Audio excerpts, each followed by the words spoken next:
Good day everyone. By the way, I am John Michael Agitotoa, and today we'll be discussing the life of Rizal during in his higher education and life abroad. So why is it important? It is important to know Rizal life during in these stages so that we can appreciate and be inspired with the notable characteristics of Rizal. Furthermore, we can employ these characteristics in our life so that we can find a much more vivid sense in our life.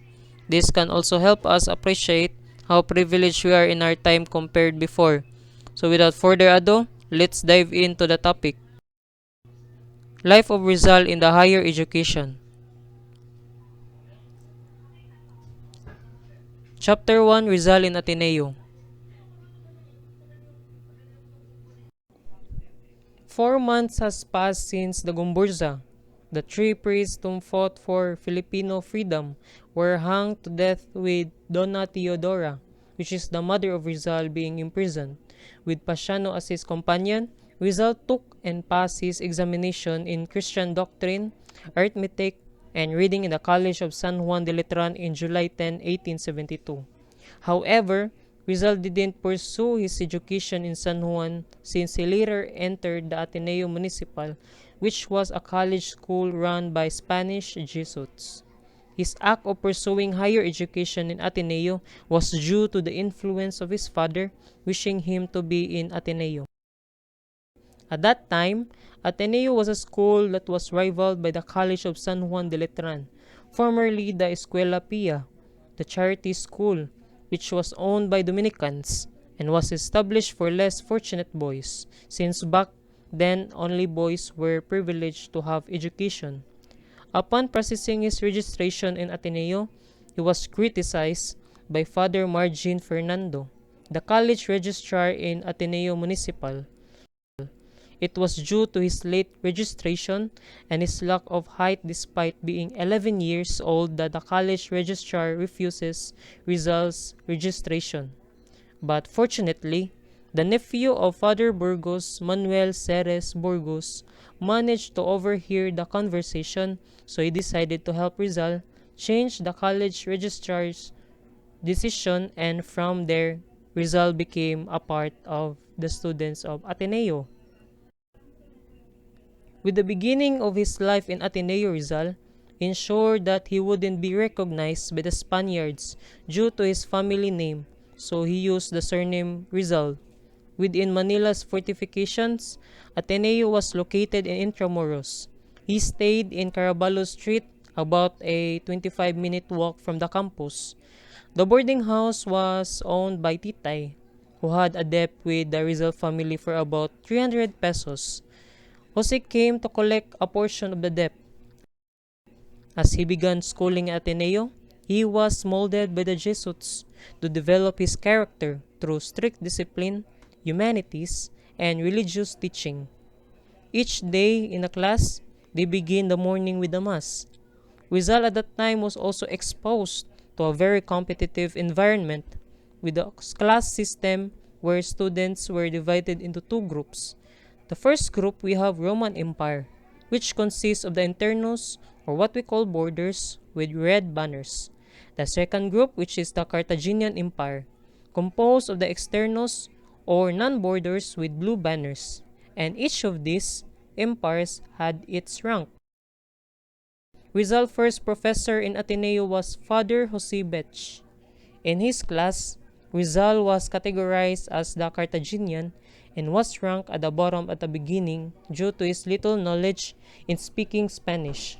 However, his diligence, integrity, and passion in education paved way for him to become the most brilliant and well-known student in his class. And he was ranked second in his class with all grades rated excellent and was multi-awarded. With the end of the school year, he spent his summer vacation visiting his mother in prison at Tanawan and buying book novels. One of the most notable was his favorite, entitled The Count of Monte Cristo by Alexander Dumas. It was a story that revolves around taking revenge after being imprisoned, which was relatable with the Philippine situation in that time. So Rizal was hoping that someday that Spaniards will lose against the Filipinos. During his third year in Ateneo, he met Father Francisco de Paula Sanchez, one of his professors, whom he would look up to as his best professor in Ateneo. Father Francisco ignited Rizal's passion in writing, and as the school year ends, Rizal earned excellent ratings and 5 medals before coming home in Calamba.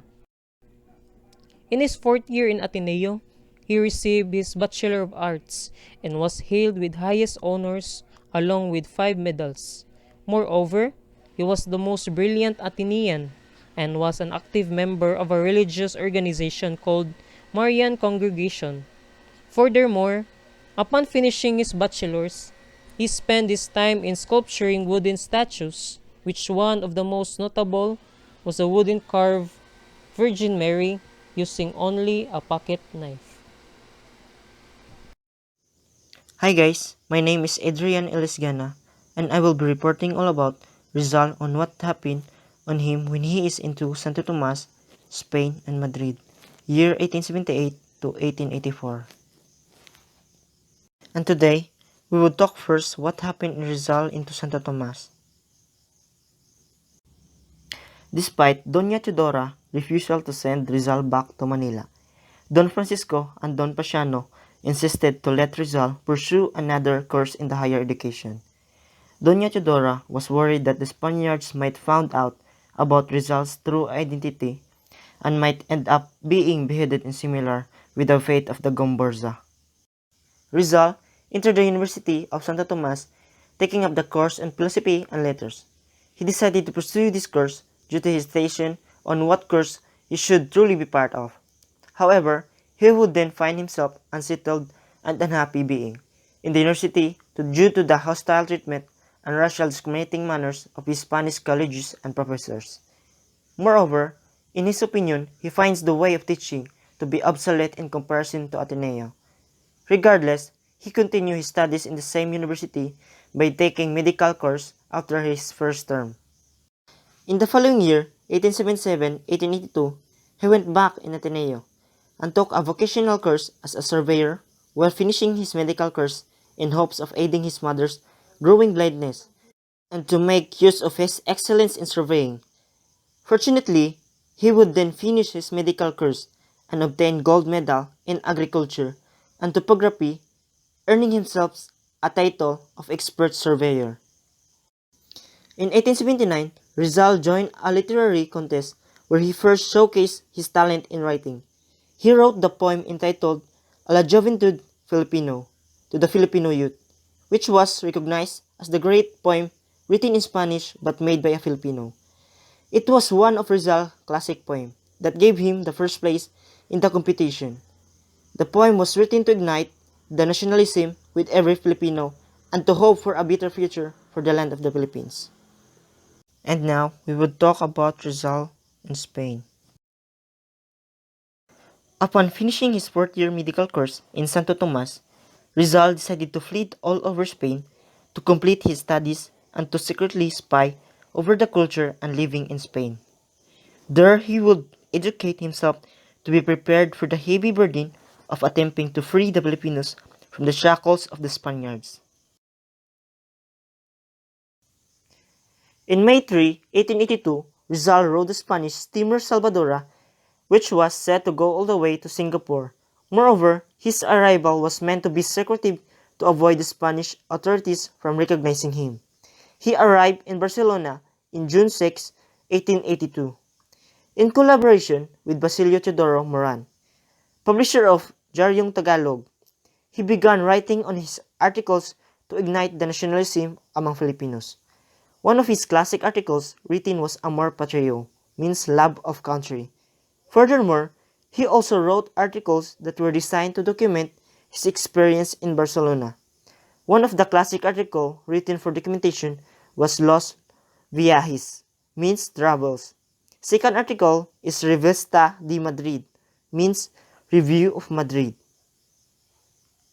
And lastly, we will talk about Rizal in Madrid. On November 3, 1882, Rizal enrolled in Universidad Central de Madrid in two courses, which was medicine and philosophy and letters as what he planned. However, he did not stop there. While undertaking on his courses, he also made use of these other vacant schedules to do painting and sculpture in the Academy of Fine Arts and took lessons in French, German, and English. In March 1882, Rizal joined forces with the Masonic Lodge Acacia in Madrid under his Masonic name Di Masalang. His purpose of joining was to help the Mason expose the hypocrisy of the bad friars in the Philippines. In June 17, 1883, Rizal fled to sojourn in Paris. He spent his time staying in cheap hotel in Latin Quarter on 124 Rue de Reims. There, he observes the people's way of living. Furthermore, he took his time to do observation in Leanic Hospital and Larry Boissier Hospital to learn more about his medical field. During his stay in Paris, he openly admitted how he loved the artistic design and aesthetic views, but he also admitted it to be the most expensive tour he had. In August 20, 1883, he fled back to Madrid to finish his studies. In June 21, 1884, he conferred the degree of licentiate in medicine. He was not awarded with his doctor diploma due to the fact that he did not present the thesis required for graduation, nor paid the corresponding fees. Hello, my name is Jude L. Leondon, and I will be discussing the continuation of Rizal's story. Chapter 5, Rizal remains in Europe from 1885 to 1887. After finishing his studies in Madrid, Rizal decided to take his talents to Paris to learn more about ophthalmology. As a physician, he worked there for 4 months under the supervision of Dr. Louis de Weckert. He also met new friends such as Pardo de Taveras, Juan Luna, and Felix Resurrection Hidalgo. In February 1886, Rizal went to Heidelberg, Germany. There he would work as an assistant to Dr. Otto Becker at the University Eye Hospital. In August 1886, he went to Leipzig, where he spent most of his time writing articles and translating. Moreover, he was so good in being multilinguistic that he became a proofreader in a publishing firm. In November 1886, Rizal headed to Berlin, where he would meet the famous doctors such as Dr. Fyodor Jagor, Dr. Rodolph Virchow, and Dr. Ernest. In his time in Berlin, he would work for Dr. Ernest. Chapter 6, Rizal in Berlin, The Making of Noli Me Tangere, 1887. In March 27, 1887, Rizal wrote Noli Me Tangere, which means Touch Me Not, when translated into Latin. It contains 63 chapters and an epilogue. Maximo Viola, the savior of Noli, he gave him the needed funds to publish the novel. Chapter 7, Rizal in Italy, 1887. In May 11, 1887, Rizal and Viola went to Italy by riding a train. They went to see Rizal's dear friend Let Merritt's Bohemia, who would eventually guide them across the beautiful spots such as museums and cathedrals in Italy. In May 20 to 30, 1887, they visited Prague, Vienna, Queen of Danube, Linz, Rheinfall, Munich, and Nuremberg. In June 19, 1887, Rizal and Viola visited Geneva, Switzerland. There, Rizal intends to treat Viola since it was her 26th birthday. On June 23, 1887, Rizal and Viola parted ways as Viola headed back to Barcelona. Rizal stayed in Italy. In June 27, 1887, Rizal visited Rome, and after a week he went back to Philippines. Chapter 8, Rizal back in Philippines, 1887 to 1888.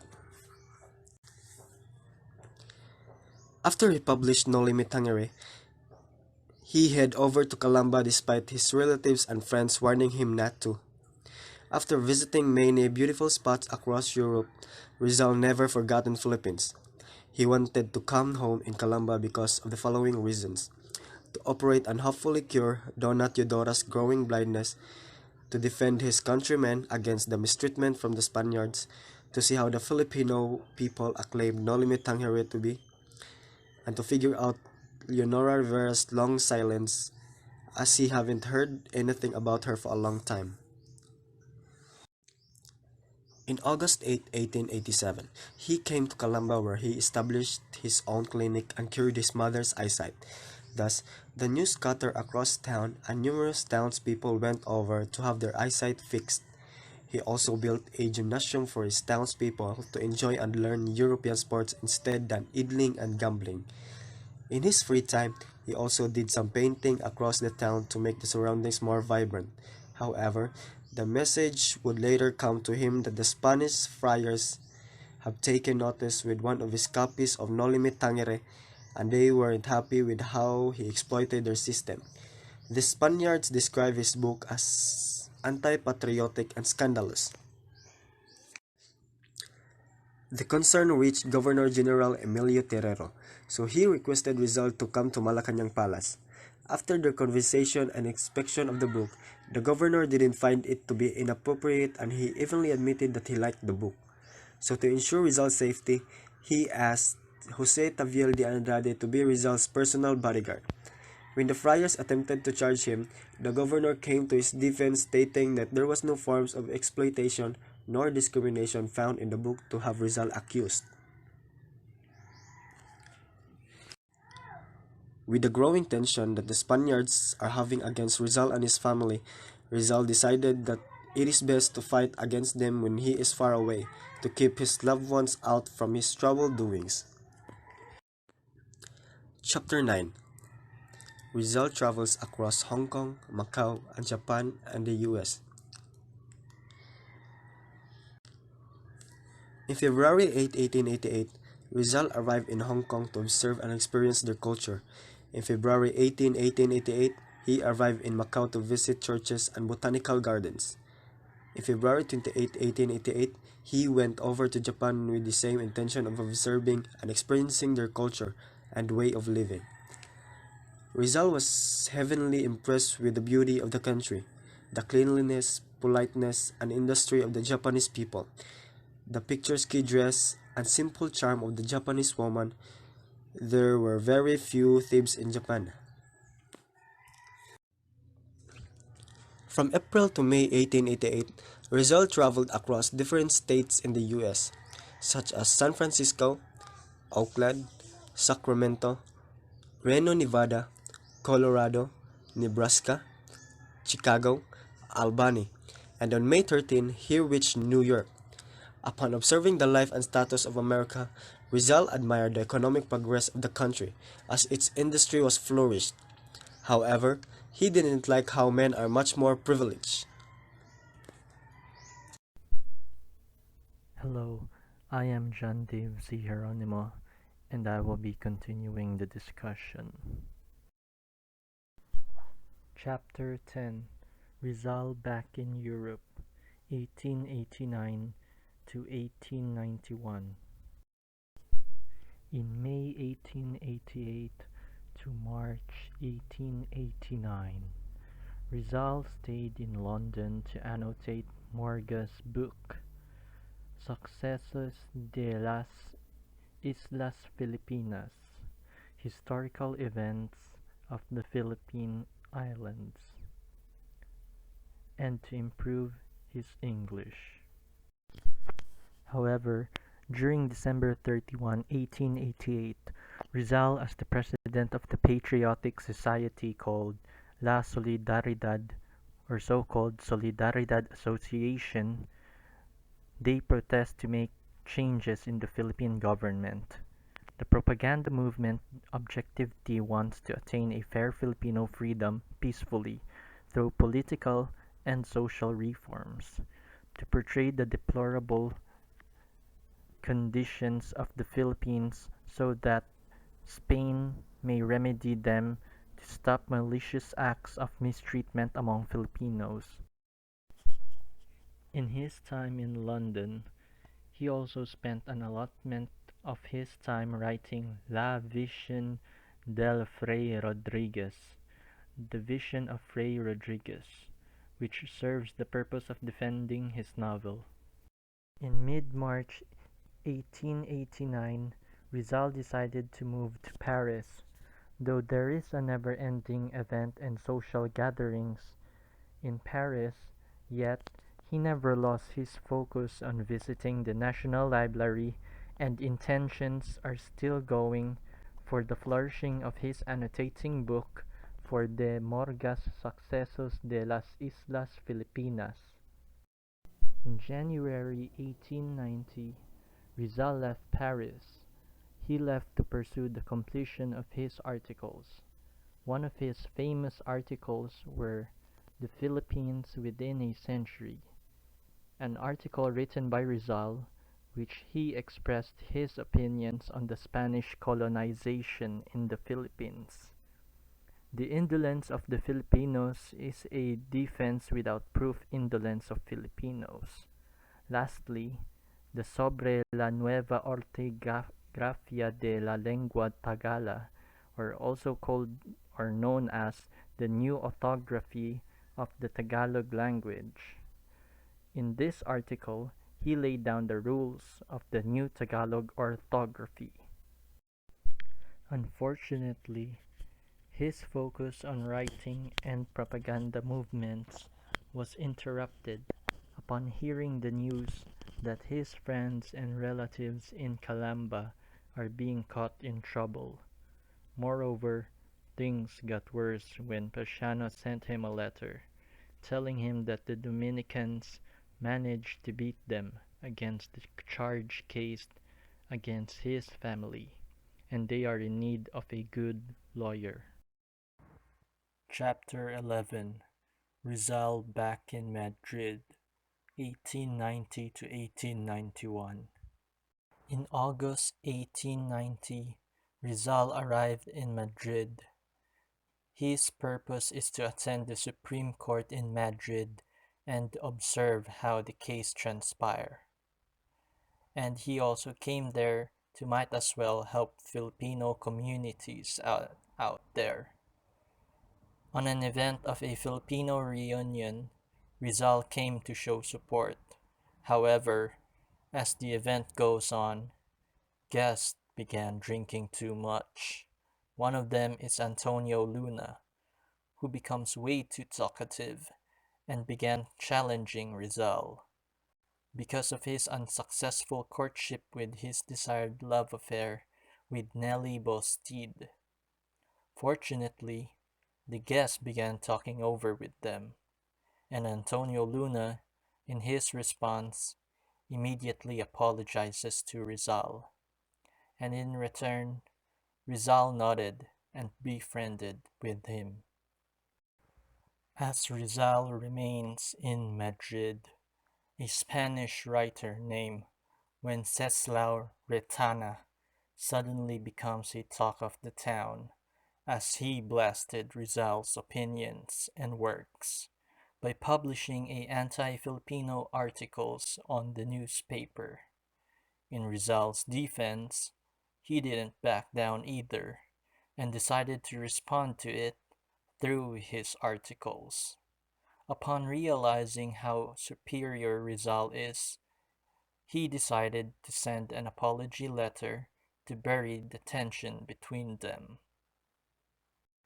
In December 1890, Rizal received a letter from Leonora Rivera announcing that she's getting married to an Englishman, and Rizal is invited at her wedding.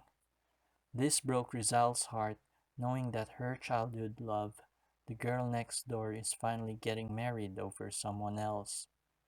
Another marked event in Madrid was the Marcelo H. del Pilar and Jose Rizal rivalry for leadership in the Association Hispano-Filipino. In the end, Rizal decided to leave the group so that the society won't be divided. He fled over the resort city of Biarritz on a fabulous French Riviera owned by the Boustede family.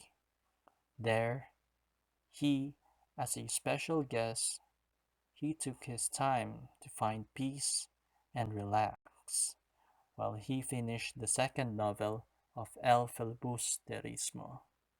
In April 1891, he went back to Paris.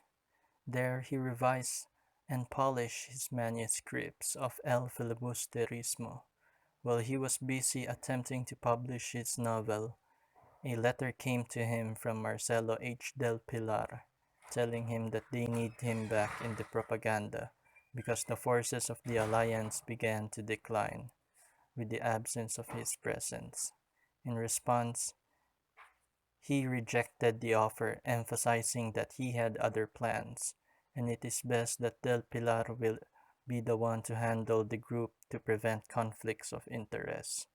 On July 5, 1891, Rizal left Brussels for Ghent, a famous university city in Belgium, because the cost of printing in Ghent was cheaper than in Brussels.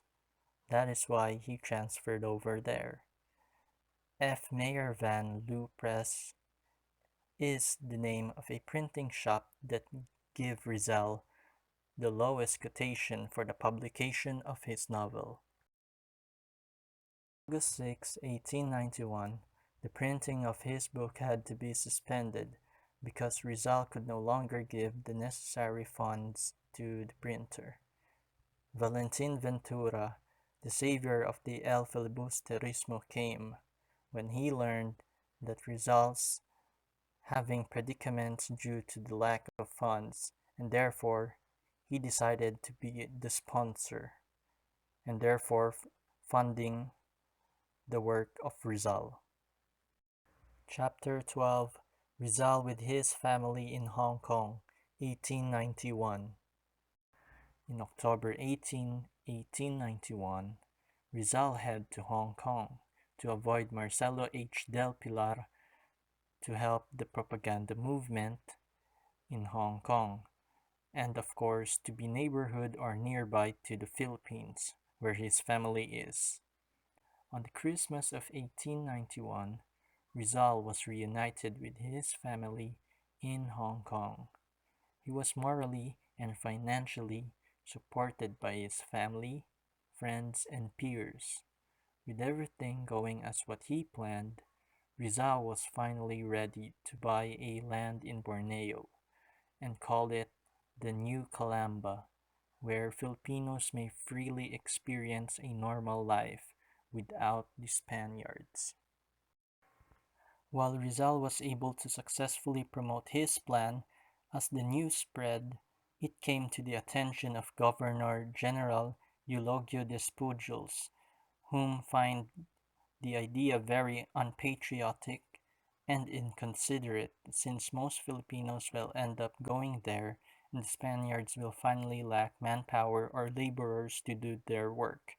So upon hearing the refusal of the governor, Rizal decided to go back to Manila to discuss it with the governor to convince him on how his Borneo colonization project will work wonders, and to prove that his family were falsely accused by such allegations. Little did he know that this would be the trap made by the Spaniards to finally put an end to the exploitations done by the Filipinos against the Spanish governance. Lessons we can take. So we answered the reason behind why we should know Rizal's story. It was answered from the beginning. Now it's time to answer the what. So what character traits should we admire from Rizal? To me, it is his kindness towards other people, his dedication towards education, and his unweaving patriotism for his country. So as this topic ends, I hope everyone learns a lesson, and hopefully you can apply your knowledge and your wisdom to become one of the aspirants to follow in the footsteps of Rizal. So that's all. Thank you.